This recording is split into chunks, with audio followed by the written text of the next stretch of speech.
میری پہلی بیوی امیر گھر سے تھی لیکن وہ بانجھ تھی کے لیے اماں نے میری شادی ایک غریب معصوم لڑکی سے کروائی۔ سخت شرط یہ رکھی گئی میں فوراً اسے طلاق دے دوں اور بچے کو اپنی پہلی بیوی کی گود میں ڈال دوں تاکہ اس کی گود بھر جائے۔ میں خاموشی سے یہ ظلم مان گیا۔ والدین میرے ہوش اڑ گئے یہ دیکھ کر۔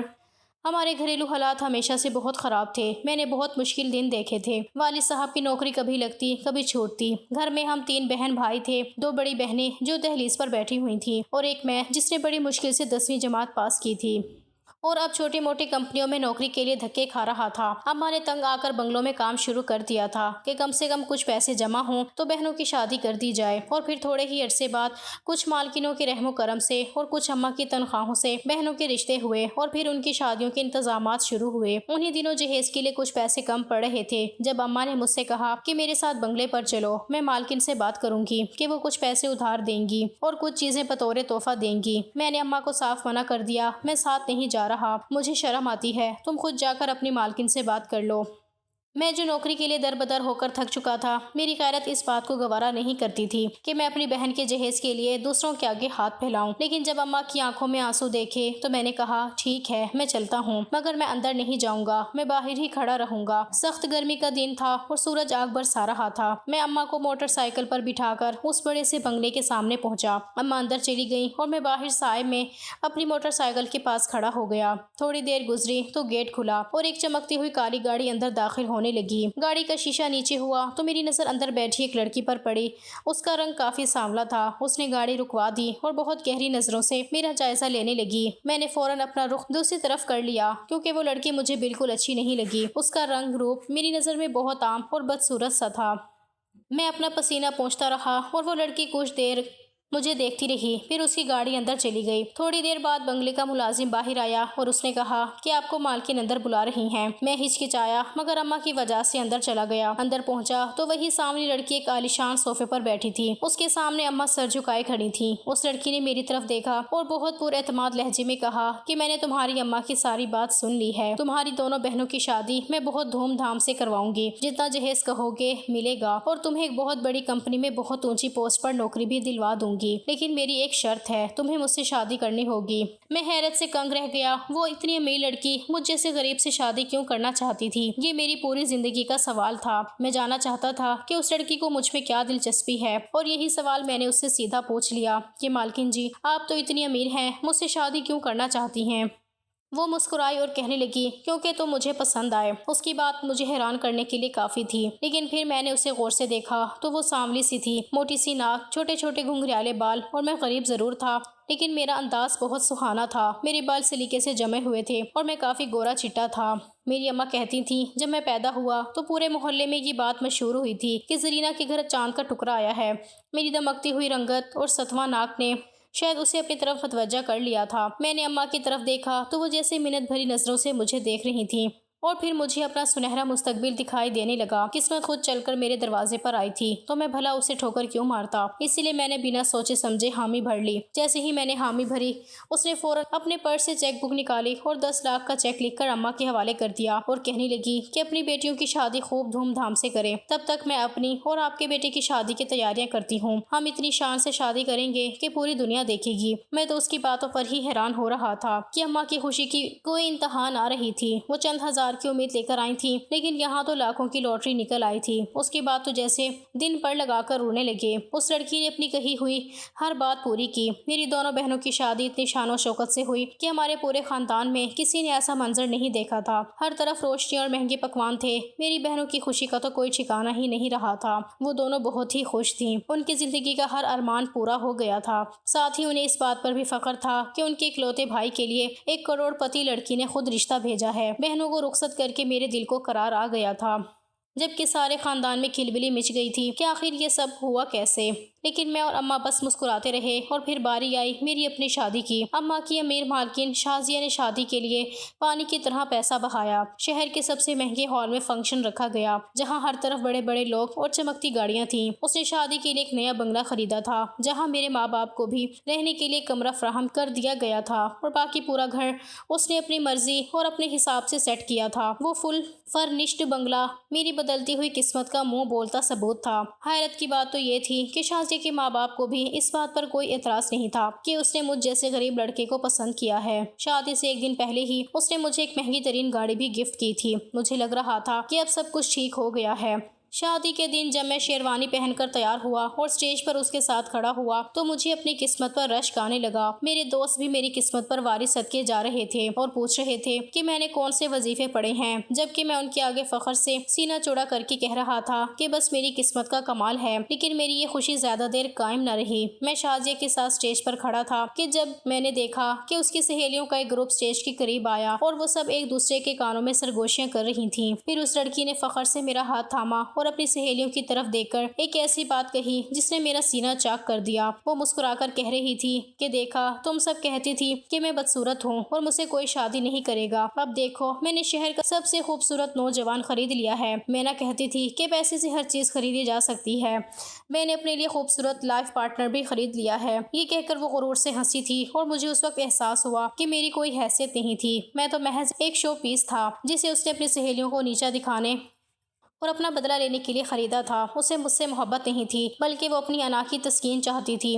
اچانک ہی میرا دل ہر چیز سے اچاٹ ہو گیا۔ میں نے ایک پوری نظر وہاں موجود لوگوں پر ڈالی تھی جو اس خوبصورت سی تقریب میں پوری طرح مگن تھے۔ میری بہنیں اور اماں فوٹوگرافر سے تصویریں کھنچوا رہی تھیں۔ ابا نے چند محلے کے دوستوں کو بلایا ہوا تھا، ان کے آگے وہ سینہ چوڑا کر کے گھوم رہے تھے۔ میرے دوست کھانے کی ٹیبلوں کے ارد گرد چکر کاٹ رہے تھے اور میں دل ہی دل میں سلگنے لگا تھا۔ مجھے اپنی حیثیت کا اندازہ ہو گیا تھا۔ تقریب ختم ہوئی اور جب ہم بنگلے پہنچے تو اماں ابا اپنے مخصوص کمروں میں چلے گئے۔ میں شازیہ کے کمرے میں داخل ہوا جو میرے حساب سے اب میرا بھی کمرہ تھا، لیکن شازیہ نے مجھے دیکھتے ہی ماتھے پر بل ڈال دیے تھے۔ تم اس وقت یہاں کیا کر رہے ہو؟ جاؤ اور برابر والے کمرے میں سو جاؤ۔ اس کے انداز میں بہت رکھائی تھی، وہ اتنے غرور سے کہہ رہی تھی جیسے میں کوئی ملازم ہوں۔ میں نے حیرت سے پوچھا تم میری بیوی ہو تو میں دوسرے کمرے میں کیوں جاؤں؟ لیکن اس نے صاف کہہ دیا کہ میں تمہارے ساتھ ایک کمرے میں نہیں رہ سکتی، تم سے شادی میں نے صرف دنیا دکھاوے کے لیے کی ہے۔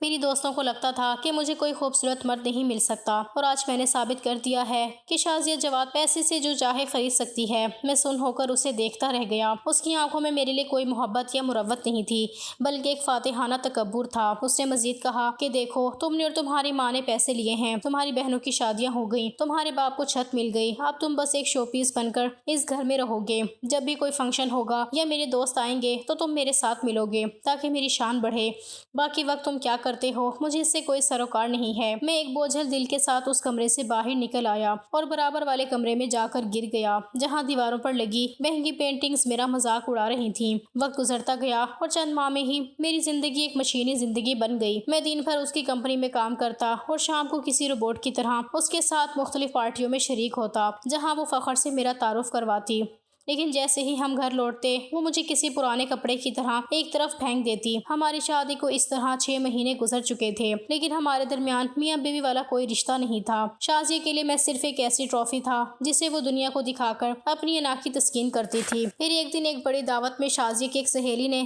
طنزیہ لہجے میں سب کے سامنے کہہ دیا کہ شازیہ کچھ اپنی بھی سناؤ، بچہ پیدا کرنے کا ارادہ ہے بھی ہے یا نہیں؟ مجھے تو لگتا ہے تمہارا شوہر صرف دیکھنے میں ہی خوبصورت ہے، یہ تمہارے کسی کام کا نہیں، کیونکہ تمہیں دیکھ کر ہرگز نہیں لگتا کہ تم شادی شدہ ہو۔ اس سہیلی کا انداز ایسا تھا جیسے اس نے جلدی پر تیل ڈال دیا ہو۔ وہاں موجود تمام خواتین کی نظریں شازیہ کے چہرے پر جم گئیں اور وہ ایک لمحے کے لیے بالکل خاموش ہو گئی۔ اس کی سہیلی کی بات شازیہ کے دل میں آگ لگا گئی تھی کیونکہ یہ براہ راست اس کی انا اور اس کے فیصلے پر حملہ تھا۔ میں نے دیکھا کہ شازیہ کے جبڑے سختی سے بھینچ گئے تھے مگر اس نے کمال ضبط سے کام لیا۔ اس نے فوراً ایک مصنوعی مسکراہٹ اپنے چہرے پر سجائی اور تیکھے لہجے میں جواب دیا کہ فکر نہ کرو تم لوگ، بہت جلد میں تمہیں اپنے بچے کی پیدائش کے جشن میں بلاؤں گی اور تم دیکھو گی کہ شازیہ جواد جو کہتی ہے وہ کر کے دکھاتی ہے۔ یہ کہہ کر اس نے میرا ہاتھ سختی سے پکڑا اور غصے میں تل ملاتی ہوئی اس تقریب سے باہر نکل آئی۔ پوری راہ وہ خاموش رہی مگر اس کی تیز سانسیں بتا رہی تھی کہ اندر کوئی طوفان پل رہا ہے۔ گھر پہنچتے ہی جب میں اپنے کمرے کی طرف جانے لگا تو اس نے میرا ہاتھ پکڑ کر جھٹکے سے روکا اور مجھے کھینچتی ہوئی اپنے کمرے میں لے گئی۔ اس کی آنکھوں میں عجیب سی دیوانگی تھی۔ وہ غصے سے پھنکارتے ہوئے کہنے لگی کہ آج کی رات تم اپنا فرض پورا کرو گے اور مجھے میرا حق دو گے۔ میں اس کی یہ بات سن کر حیران رہ گیا کہ وہ اپنی سہیلی کی ذرا سی بات پر ایک دم اتنی ہائپر ہو گئی تھی۔ مجھے اندازہ ہو رہا تھا کہ وہ نہ صرف بد مزاج ہے بلکہ اس کے ساتھ کوئی شدید نفسیاتی مسئلہ بھی ہے۔ وہ شاید بدصورتی کی وجہ سے شدید ترین احساس کمتری کا شکار ہے۔ اور اب وہ ہر قیمت پر دنیا کو یہ ثابت کرنا چاہتی تھی کہ وہ ایک مکمل عورت ہے۔ میں نے شازیہ کو سمجھانے کی کوشش کی کہ شازیہ دیکھو، شادی شدہ زندگی اس طرح نہیں چلتی، رشتے جذبات اور احساس سے بنتے ہیں، کسی کے تانے پر اس طرح کے فیصلے نہیں کیے جاتے۔ مگر وہ کچھ بھی سننے کو تیار نہیں تھی، اس کے سر پر ضد سوار تھی، اور پھر اس نے زبردستی مجھے اپنے کمرے میں روک کر رکھا۔ وہ رات میرے لیے کسی بھیانک خواب سے کم نہیں تھی، کیونکہ جو کچھ بھی ہوا اس میں میری مرضی شامل نہیں تھی اور نہ ہی کوئی جذبات تھے۔ میں تو بس ایک بے جان مشین کی طرح استعمال ہوا تھا۔ مجھے اپنی مردانگی اور اپنی غیرت نیلام ہوتی ہوئی محسوس ہو رہی تھی۔ اگلی صبح شازیہ کے چہرے پر ایک عجیب سی فاتحانہ مسکراہٹ تھی، جیسے اس نے کوئی بڑا مار کا سر کر لیا ہو۔ مگر یہ خوشی زیادہ دن قائم نہ رہی، وہ حاملہ نہیں ہو سکی تھی، اس لیے ایک بار پھر اس نے زبردستی مجھے اپنے کمرے میں بلا لیا تھا، اور پھر تو وہ روزانہ رات کو مجھے اپنے کمرے میں بلاتی اور چند گھنٹوں تک مجھ پر اپنا حکم چلاتی اور پھر مجھے کمرے سے باہر نکال دیتی۔ ایسے ہی چند ماہ گزر گئے، اور جب تمام ٹیسٹ اور رپورٹ سامنے آئیں تو پتہ چلا کہ شازیہ کبھی ماں نہیں بن سکتی، وہ بانجھ تھی۔ یہ خبر شازیہ کے لیے کسی قیامت سے کم نہیں تھی۔ اس کی انا کو جو ٹھیس پہنچی تھی اس نے اسے مزید پاگل کر دیا تھا۔ وہ کئی دنوں تک اپنے کمرے میں بند رہی، کبھی روتی، کبھی چیختی، کبھی چلاتی۔ اس کے ماں باپ بھی اسے سنبھالنے میں ناکام ہو رہے تھے، اور پھر اس کے باپ نے مجھے کہہ دیا تھا کہ اب تمہیں ہی شازیہ کو سنبھالنا ہوگا۔ میں نے شازیہ کو سمجھانے کی بہت کوشش کی تھی، لیکن وہ کچھ سننے کو تیار ہی نہیں تھی۔ اسے تو بس یہ فکر ستائے جا رہی تھی کہ وہ اپنے دوستوں کو کیا منہ دکھائے گی۔ اسے اولاد بھی اپنی خوشی کے لیے نہیں بلکہ دوستوں کو دکھانے کے لیے چاہیے تھی۔ جیسے کہ اس نے مجھے شو پیس کے طور پر رکھا تھا، ویسے ہی اسے شو پیس کے طور پر اولاد چاہیے تھی۔ پھر دھیرے دھیرے شازیہ سنبھلنے لگی۔ چند ہفتے ہی گزرے تھے کہ مجھے سمجھ آ گیا کہ اس کی حالت بہتر کیوں ہوئی ہے، کیونکہ ایک دن اس نے ایک گھناؤنا منصوبہ میرے سامنے رکھا جس نے انسانیت کی تمام حدیں پار کر دیں۔ اس رات جب شازیہ کے بلانے پر میں اس کے کمرے میں گیا تو وہ مسکراتے ہوئے تیار بیٹھی تھی۔ کہنے لگی، میری بات غور سے سنو، تم وہ خوش قسمت آدمی ہو جس کی بیوی خود اس کی دوسری شادی کروانا چاہتی ہے۔ میں خود کسی اچھی لڑکی سے تمہاری دوسری شادی کرواؤں گی، اور جب بچہ پیدا ہو جائے گا تو ہم وہ بچہ خود رکھ لیں گے اور دنیا کو یہی بتائیں گے کہ اس بچے کی ماں میں ہوں، اور اس طرح میری یہ محرومی ختم ہو جائے گی۔ دنیا کو کبھی پتہ نہیں چل سکے گا کہ میں بانجھ ہوں۔ پھر تم اس عورت کو طلاق دے دینا اور اسے ہمیشہ کے لیے اپنی زندگی سے نکال دینا، اور یوں ہم پرفیکٹ ہیپی میرڈ کپل بن جائیں گے، اور میری سب دوستیں دیکھتی رہ جائیں گی۔ میں نے سوچا ہے تمہاری شادی کسی غریب اور خوبصورت لڑکی سے کرواؤں گی تاکہ وہ پیسہ لے کر خاموشی سے یہاں سے چلی جائے اور بچہ بھی خوبصورت ہو۔ شازیہ کی بات سن کر میرے ہوش اڑ گئے تھے۔ میں سوچ بھی نہیں سکتا تھا کہ وہ اس قدر ذہنی مریضہ ہوگی کہ اولاد کے لیے نہ صرف میری دوسری شادی کروانے کی بات کرے گی بلکہ کسی دوسری عورت کی مجبوریوں کو بھی پیسے کے بل بوتے پر خریدے گی۔ میں نے شازیہ کی بات سن کر صاف انکار کر دیا اور کہا کہ میں یہ بات کبھی نہیں مان سکتا۔ میں کسی اور لڑکی کی زندگی کیوں برباد کروں گا؟ میرا ضمیر یہ گوارا نہیں کرتا کہ میں کسی معصوم کو محض ایک مہرے کے طور پر استعمال کروں۔ میری بات سن کر شازیہ کو شدید غصہ آ گیا اور اس کا چہرہ غصے سے تمتما اٹھا۔ وہ چلائی کہ اس کی زندگی برباد نہیں ہوگی، میں اسے لاکھوں روپے دوں گی، وہ کسی دوسرے مرد سے شادی کر لے گی اور پھر بچہ پیدا کر لے گی، اسے کسی چیز کی کمی نہیں ہوگی، وہ اپنی مرضی سے اپنا بچہ ہمیں دے کر جائے گی، اور سب سے بڑی بات یہ ہے کہ اس بچے کا مستقبل سنور جائے گا، وہ ایک کروڑ پتی باپ کا بیٹا کہلائے گا۔ میں نے دوبارہ انکار کرنا چاہا لیکن وہ ایک دم ہی بکھر گئی اور زور زور سے چیخنے لگی۔ اس کی چیخوں کی آواز سن کر اماں گھبرا کر کمرے میں آئیں تو شازیہ نے تیکھے لہجے میں اماں سے صاف کہہ دیا کہ اپنے بیٹے کو سمجھا لیں، اس سے کہیں جو میں چاہتی ہوں وہی کرے، ورنہ میں اس سے ساری آسائشیں چھین لوں گی۔ آپ کی بیٹیاں جو اپنے سسرالوں میں میری وجہ سے عیش کر رہی ہیں ان سے بھی ہر چیز واپس لے لوں گی۔ میں تم سب کو دوبارہ اسی کچرے کے ڈھیر پر پھینک دوں گی جہاں سے اٹھا کر لائی تھی۔ اماں یہ سن کر کانپ گئیں، ان کے چہرے پر خوف کے سائے لہرانے لگے۔ انہوں نے میری طرف دیکھا تو ان کی آنکھوں میں التجا تھی، وہ جانتی تھیں کہ شازیہ یہ سب کر سکتی ہے۔ اماں مجھے کمرے سے باہر لے آئیں اور میرے آگے ہاتھ جوڑ دیے، کہنے لگیں کہ بیٹا مان جا، تیری بہنوں کے گھر اجڑ جائیں گے، ہم دوبارہ سڑک پر آ جائیں گے، شازیہ پاگل ہو چکی ہے، وہ ہمیں برباد کر دے گی۔ میں اپنی اماں کی بے بسی اور بہنوں کے مستقبل کے ہاتھوں مجبور ہو گیا اور میں نے اس گھنونے کھیل کا حصہ بننے کے لیے حامی بھر لی۔ شازیہ نے فوراً ہی ایک غریب گھرانے کی معصوم لڑکی کا انتخاب کر لیا جس کا نام زینب تھا۔ زینب کے گھر والے غربت کی چکی میں پس رہے تھے، اس کی ماں کو کینسر جیسی بیماری تھی اور اس کے علاج کے لیے انہیں لاکھوں روپے کی ضرورت تھی۔ شازیہ نے انہیں پیسوں کا ایسا لالچ دیا کہ وہ اپنی بیٹی کا سودا کرنے پر تیار ہو گئے۔ زینب خود بھی اپنی ماں کی زندگی بچانے کے لیے اپنی زندگی قربان کرنے کو تیار ہو گئی تھی، جبکہ میں ابھی تک اس بات کے لیے دل سے راضی نہیں تھا۔ زینب جانتی تھی کہ اس قربانی کے بدلے اس کی ماں کو ہسپتال کا وہ بیڈ ملے گا جہاں سے وہ شاید زندہ واپس آ سکے۔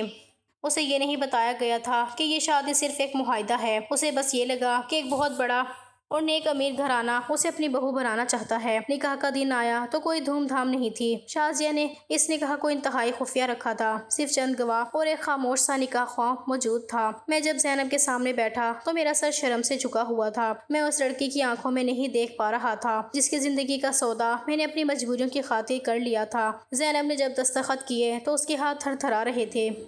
شاید اسے کسی آنے والے طوفان کا احساس ہو رہا تھا، مگر اپنی ماں کی زندگی کا خیال آتے ہی اس نے قلم تھام لیا اور اپنی زندگی میرے نام کر دی۔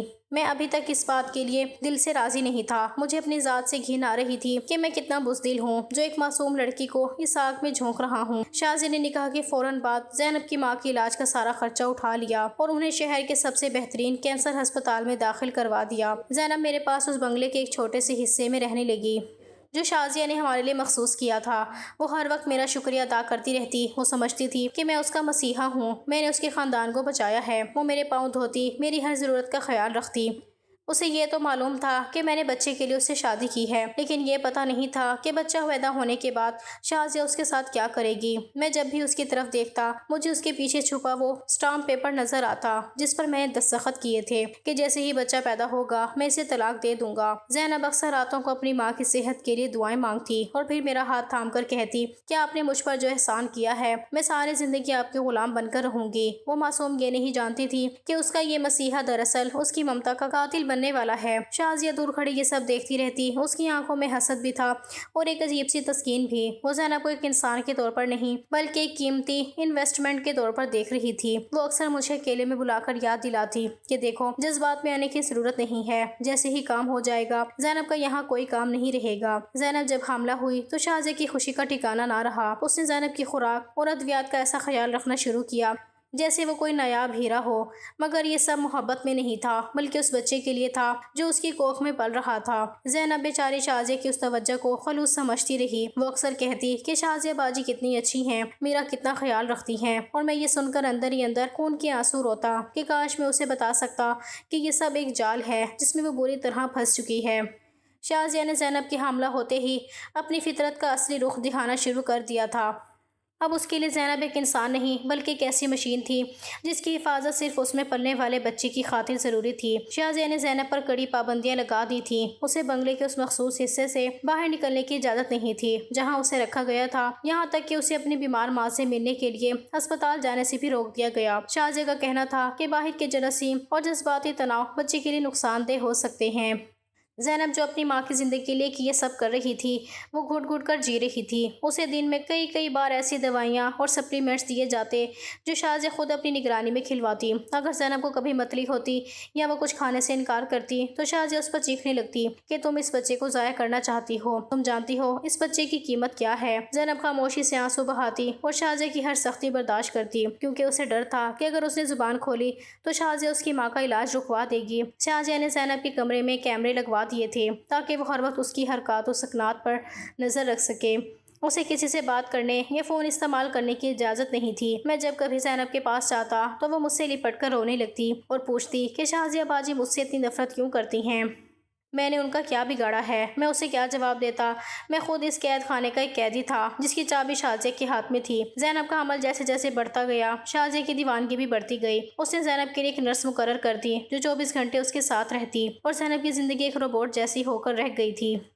وہ اکثر کھڑکی سے باہر آسمان کو دیکھتی اور اپنے آنے والے بچے سے باتیں کرتی کہ جب تم آؤ گے تو میری زندگی بدل جائے گی۔ وہ معصوم یہ سوچ کر خوش ہوتی کہ بچہ پیدا ہونے کے بعد شازیہ کی سختی ختم ہو جائے گی اور وہ اپنے بچے کے ساتھ ایک نئی زندگی شروع کرے گی۔ اسے کیا معلوم تھا کہ شازیہ تو اس دن کا انتظار کر رہی تھی جب وہ بچہ چھین کر زینب کو دھکے دے کر گھر سے باہر نکال دے گی۔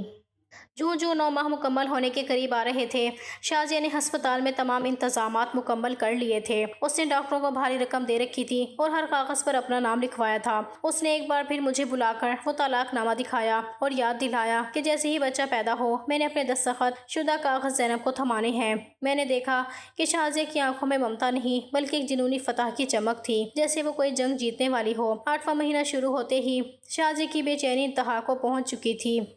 وہ ہر وقت زینب کے سر پر سوار رہتی اور اسے ذرا بھی ہلنے جلنے نہ دیتی، جبکہ زینب کی طبیعت دن بدن خراب ہو رہی تھی۔ شاید ان پابندیوں کی وجہ سے وہ کھل کر سانس بھی نہیں لے پا رہی تھی، اسی لیے اسے ہر وقت گھبراہٹ اور بے چینی رہتی۔ ایک شام زینب کمرے میں اکیلی تھی اور اسے شدید پیاس محسوس ہوئی۔ اس نے نرس کو آواز دی، مگر نرس شاید کچن میں گئی ہوئی تھی۔ زینب نے ہمت کی اور خود پانی لینے کے لیے اٹھی۔ فرش پر نرس سے پانی گرا تھا۔ زینب کا پاؤں پھسلا اور وہ ایک دم اونھے منہ فرش پر گری۔ اس کے منہ سے ایک ایسی دردناک چیخ نکلی جس نے پورے بنگلے کی خاموشی کو چیر کر رکھ دیا۔ میں برآمدے میں تھا اور آواز سنتے ہی دیوانہ وار کمرے کی طرف بھاگا۔ وہاں کا منظر دیکھ کر میری روح کانپ گئی۔ زینب فرش پر تڑپ رہی تھی اور اس کے لباس پر خون کے دھبے تیزی سے پھیل رہے تھے۔ اس لمحے شازیہ بھی وہاں پہنچ گئی، مگر اسے زینب کی تکلیف سے کوئی قرض نہیں تھی۔ وہ چلاتے ہوئے نرس پر جھپٹی اور اسے تھپڑ مارنے لگی۔ تم کہاں مر گئی تھی؟ اگر میرے بچے کو کچھ ہوا تو میں تمہاری جان لے لوں گی۔ اس کا غصہ آسمان کو چھو رہا تھا۔ وہ زینب کی حالت دیکھ کر ہمدردی کرنے کی بجائے مجھ پر برس پڑی کہ تم نے اسے اکیلا کیوں چھوڑا؟ تم اس کا خیال کیوں نہیں رکھ سکتے تھے؟ ہم فوراً زینب کو لے کر ہسپتال بھاگے، جہاں ایمرجنسی میں اسے داخل کر لیا گیا۔ شازیہ ہسپتال کے کوریڈور میں کسی پاگل شیرنی کی طرح چکر کاٹ رہی تھی اور ہر کسی پر چیخ رہی تھی۔ وہ بار بار ڈاکٹروں کے کمرے میں گھستی اور ان سے ایک ہی بات کہتی کہ مجھے میرا بچہ زندہ چاہیے، چاہے اس کے لیے تمہیں اس عورت کو مارنا ہی کیوں نہ پڑے۔ ڈاکٹر نے اسے سمجھانے کی کوشش کی کہ مریضہ کی جان بھی خطرے میں ہے، کیونکہ 8ویں مہینے میں شدید چوٹ لگی ہے اور خون بہت زیادہ بہہ چکا ہے۔ مگر شازیہ کے سر پر تو جیسے خون سوار تھا۔ اس نے ڈاکٹر کا گریبان پکڑ لیا اور غصے سے دھاڑی کہ مجھے اس عورت کی پرواہ نہیں ہے، یہ مرتی ہے تو مر جائے، مجھے صرف میرا وارث چاہیے، اس کے لیے میں نے لاکھوں روپے خرچ کیے ہیں۔ ہسپتال میں شازیہ کا یہ روپ دیکھ کر وہاں موجود لوگ اور ڈاکٹر بھی دنگ رہ گئے۔ میں شرم سے زمین میں دھنسا جا رہا تھا کہ یہ وہی عورت ہے جس نے مجھ سے شادی کی تھی اور اب وہ ایک معصوم جان کی موت کی تمنا کر رہی تھی۔ ڈاکٹروں نے جب دیکھا کہ کیس بہت بگڑ چکا ہے تو انہوں نے ہنگامی بنیادوں پر آپریشن کا فیصلہ کیا۔ زینب کو جب تھیٹر لے جایا جا رہا تھا تو اس نے ایک بار میری طرف دیکھا۔ اس کی آنکھوں میں موت کا خوف نہیں تھا، بلکہ اپنی ماں کی فکر تھی۔ اس نے ٹوٹتی ہوئی آواز میں اتنا کہا کہ اگر مجھے کچھ ہو جائے تو میری ماں کا خیال رکھیے گا۔ میں اس وقت بھی اسے سچ نہ بتا سکا کہ اس کا یہ مسیحا کتنا مجبور ہے۔ میری آنکھوں سے آنسو بہہ رہے تھے، میرا دل بری طرح تڑپ رہا تھا۔ میں زینب کی تکلیف کو محسوس کر سکتا تھا۔ وہ نہ صرف میرے بچے کی ماں بننے والی تھی، بلکہ اب وہ میرے دل میں خاص جگہ پا چکی تھی۔ وہ بہت امیر نہیں تھی، اس نے مجھے پیسہ نہیں دیا تھا، لیکن وہ محبت، وہ اپنائیت دی تھی جو ہمارے رشتے کا تقاضا تھی۔ اس کے تھیٹر میں جاتے ہی میں خدا سے اس کی زندگی کے لیے دعائیں مانگنی شروع کر دی تھی، جبکہ تھیٹر کے باہر شازیہ اپنی ماں کے ساتھ کھڑی تھی اور مسلسل فون پر کسی سے بات کر رہی تھی کہ جیسے ہی بچہ پیدا ہو اسے بہترین نرسری میں شفٹ کیا جائے اور زینب کے نام کے تمام ریکارڈز کو مٹا کر وہاں اس کا اپنا نام لکھ دیا جائے۔ اس کی سنگ دلی کی کوئی انتہا نہیں تھی۔ وہ مسلسل مجھ پر دباؤ ڈال رہی تھی کہ جیسے ہی ڈاکٹر باہر آئے اور کہیں کہ بچہ ٹھیک ہے، تم نے فوراً طلاق کے کاغذات پر انگوٹھا لگوانا ہے، چاہے وہ بے ہوش ہی کیوں نہ ہو۔ اس وقت مجھے پہلی بار احساس ہوا کہ میں نے دولت کی ہوس میں کس بلا سے رشتہ جوڑا تھا جس میں انسانیت نام کو نہیں تھی۔ وہ صرف دنیا کی نظروں میں سرخرو ہونا چاہتی تھی، اپنی محرومیوں کو مٹا کر خود کو مکمل ثابت کرنا چاہتی تھی۔ کئی گھنٹوں کے انتظار کے بعد آپریشن تھیٹر کا دروازہ کھلا اور ڈاکٹر باہر آئی۔ اس کا چہرہ پسینے سے شرابور تھا اور آنکھوں میں ایک عجیب سی پریشانی تھی۔ شازیہ لپک کر اس کے پاس گئی اور پوچھا کہ میرا بچہ کہاں ہے؟ ڈاکٹر نے ایک لمبی سانس لی اور شازیہ کو نظر انداز کرتے ہوئے میری طرف دیکھا۔ اس نے کہا کہ بچہ پیدا تو ہو گیا ہے، لیکن یہ پری میچور ڈیلیوری ہے اور اوپر سے اسے چوٹ بھی لگی تھی، جس کی وجہ سے اس کی حالت بہت نازک ہے۔ شازیہ نے چیخ کر کہا کہ کیا مطلب نازک ہے؟ اسے مشین میں رکھیں، اسے دنیا کا مہنگا ترین علاج دیں۔ ڈاکٹر نے سنجیدگی سے کہا کہ اسے کسی مشین یا مہنگی دوا کی ضرورت نہیں ہے۔ اس بچے کو ایک ایسی پیدائشی پیچیدگی ہوئی ہے جسے ہم میڈیکل کی زبان میں ریسپائریٹری ڈسٹریس کہتے ہیں اور شدید امیونو ڈیفیشنسی کہتے ہیں۔ اس بچے کا جسم بیرونی درجہ حرارت برداشت نہیں کر پا رہا۔ اسے بچانے کا صرف ایک ہی طریقہ ہے اور وہ ہے کینگرو مدر کیئر۔ شازیہ نے حیرت سے پوچھا یہ کیا ہوتا ہے؟ ڈاکٹر نے جواب دیا کہ اس بچے کو اگلے کئی مہینوں تک 24 گھنٹے اپنی سگی ماں کے سینے سے لگا کر رہنا ہوگا۔ سگی ماں کے دل کی دھڑکن اور اس بچے کی مخصوص تپش ہی اس کے پھیپھڑوں کو کام کرنے کے قابل بنا سکتی ہے۔ اگر اسے 1 گھنٹے کے لیے بھی سگی ماں کے لمس سے دور کیا گیا تو یہ دم توڑ دے گا۔ یہ سنتے ہی شازیہ کے پیروں تلے سے زمین نکل گئی۔ وہ بچہ جسے وہ ایک محض کھلونا سمجھ کر خریدنا چاہتی تھی، اب اپنی ہر سانس کے لیے اسے زینب کا محتاج تھا، جسے شازیہ نے ابھی تھوڑی دیر پہلے مرنے کے لیے چھوڑ دیا تھا۔ شازیہ نے مزید کہا کہ ہم نے زینب کو ہوش میں لانے کی کوشش کی ہے، مگر اس کی حالت ابھی ایسی نہیں ہے کہ وہ بچہ سنبھال سکے، لیکن اگر بچہ بچانا ہے تو اسے ہر حال میں اپنی ماں کے پاس جانا ہوگا۔ شازیہ جو ابھی تک زینب کی موت کی دعائیں مانگ رہی تھی، اب تڑپ کر ڈاکٹر کے پاؤں میں گر گئی کہ کسی طرح زینب کو بچا لے، کیونکہ زینب مر گئی تو اس کا وارث بھی مر جائے گا۔ قدرت کا انتقام کتنا کڑا تھا کہ ایک مغرور عورت اپنی انا کی تسکین کے لیے جس ممتا کو پیروں تلے رودنا چاہتی تھی، اب وہی عورت اسی ممتا کی بھیک مانگ رہی تھی۔ میں نے جیب میں ہاتھ ڈالا تو وہ طلاق نامہ مجھے اپنی موت کا پروانہ لگ رہا تھا۔ میں نے زینب کے کمرے کی طرف قدم بڑھائے جہاں وہ زندگی اور موت کی جنگ لڑ رہی تھی، اور اس کے سینے پر وہ چھوٹا سا معصوم وجود پڑا تھا جو اپنی بقا کے لیے اپنی ماں کی تپش لے رہا تھا۔ اس لمحے مجھے احساس ہو رہا تھا کہ انسان چاہے کتنا ہی بڑا منصوبہ کیوں نہ بنا لے، آخری فیصلہ ہمیشہ اوپر والے کا ہوتا ہے۔ قدرت نے شازیہ کے سامنے ایسا آئینہ رکھا تھا جس میں اسے اپنی اوقات صاف نظر آ رہی تھی۔ وہ بچہ جو اس کے لیے صرف اپنی انا کی تسکین کا ایک ذریعہ تھا، اب ایک ایسی ڈور سے بندھ چکا تھا جسے کینچی سے نہیں کاٹا جا سکتا تھا۔ ڈاکٹروں کی ہدایت پر زینب اور بچے کو ایک ہی کمرے میں رکھا گیا۔ زینب کے جسم کی تپش اس معصوم کے لیے زندگی کی حرارت بن گئی تھی۔ دھیرے دھیرے دن گزرنے لگے اور زینب کی طبیعت سنبھلنے لگی۔ وہ ابھی تک اس بات سے بے خبر تھی کہ اس کی زندگی کا سودا ہو چکا ہے اور اسے طلاق دینے کی تیاری مکمل تھی۔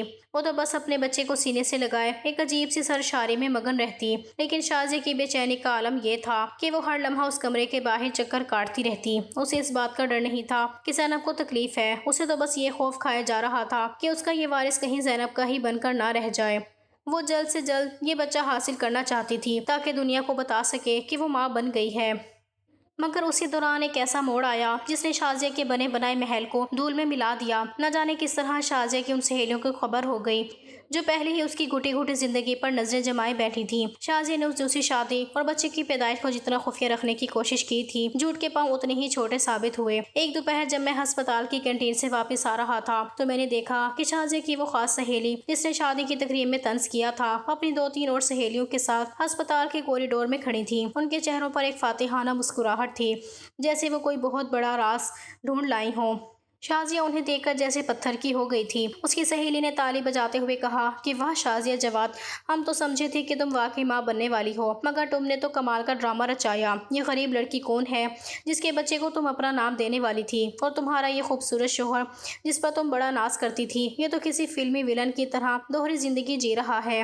شازیہ نے بات سنبھالنے کی کوشش کی کہ یہ سب جھوٹ ہے، یہ لڑکی صرف ایک دور کی رشتہ دار ہے، مگر اس کی سہیلی کہاں ماننے والی تھی۔ اس نے موبائل نکال کر وہ تصویر دکھائی جو شاید کسی ملازم نے یا کسی مخبر نے لی تھی، تو میری اور زینب کی نکاح کے وقت کی تصویر تھی۔ اس کی دوست کہنے لگی، شازیہ تم نے پیسہ تو بہت خرچ کیا، مگر سچائی کو خریدنا تمہارے بس کی بات نہیں۔ اب پوری دنیا دیکھے گی کہ تم نے اپنی کمزوری چھپانے کے لیے کس طرح ایک معصوم لڑکی کی زندگی کا سودا کیا۔ شازیہ کے پیروں تلے سے زمین نکل گئی۔ وہ عورت جو دنیا کی نظروں میں پرفیکٹ بننا چاہتی تھی، آج اسی دنیا کے سامنے ننگی ہو چکی تھی۔ اس کی سہیلیوں کا وہ گروپ طنزیہ نظریں ڈالتا ہوا وہاں سے چلا گیا، مگر وہ شازیہ کے پیچھے ایک ایسا طوفان چھوڑ گئے جس نے اسے پاگل کر دیا۔ وہ دیوانہ وار زینب کے کمرے میں داخل ہوئی اور وہاں موجود نرسوں پر چیخنے لگی۔ ساتھ ہی اس نے مجھے حکم سنا دیا کہ ابھی کے ابھی اس لڑکی کو طلاق دو، میرا تماشا بن گیا ہے، اب مجھے اس گندے کھیل میں مزید نہیں رہنا۔ میں اس بچے کو بھی نہیں رکھوں گی اور اس عورت کو بھی نہیں۔ میں نے دیکھا کہ زینب جو ابھی ابھی مکمل ہوش میں آئی تھی، اپنی ساکت آنکھوں سے یہ سب سن رہی تھی۔ اسے پہلی بار پتہ چلا کہ جس عورت کو وہ اپنی ہمدرد سمجھتی تھی، وہ دراصل اس کی زندگی کی سوداگر تھی۔